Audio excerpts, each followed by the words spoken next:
Эмоцияны басқару бірінші реакция жасамас бұрын бірнеше терең тыныс алыңыз. Бұл сіздің миыңыздың реакциядан рефлексияға өтуіне көмектеседі. Эмоцияны тану.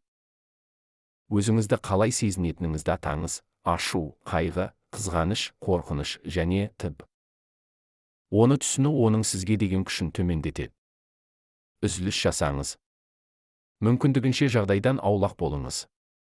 Ойыңызды қалпына келтіру үшін серуендеңіз, созыңыз немесе тыныштандыратын музыка тыңдаңыз.